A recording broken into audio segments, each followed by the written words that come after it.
Assalamualaikum and hi. Today I'm going to make chocolate chip cookies using my grandmother recipes. As you can see in front of me, these are the ingredients.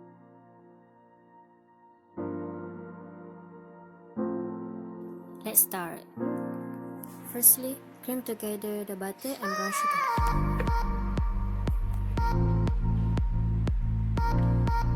Then beat it until it becomes smooth.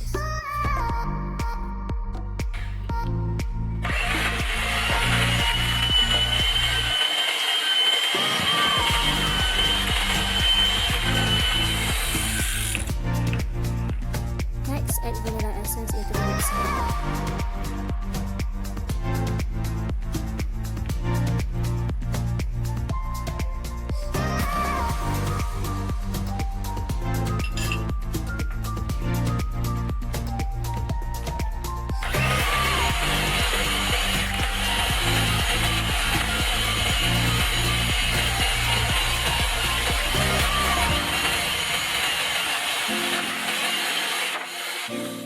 After that, add some chocolate chips into the batter.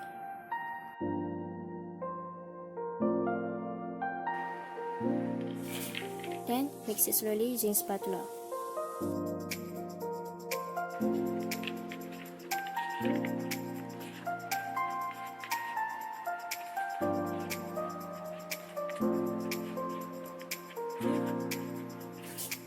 Next, add the sifted flour.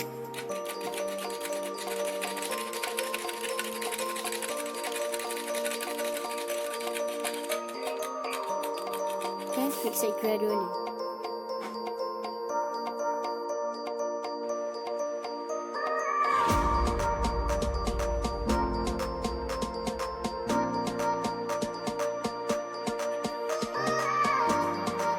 Lastly, set aside the batter for 10 minutes. Preheat the oven at 150 degrees Celsius while the batter is resting. Next, drop a spoonful into the tray.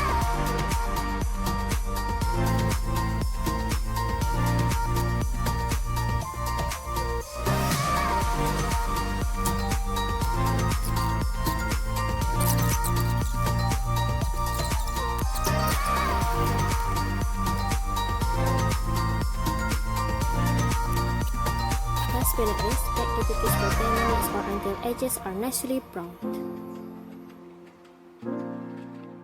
It's done.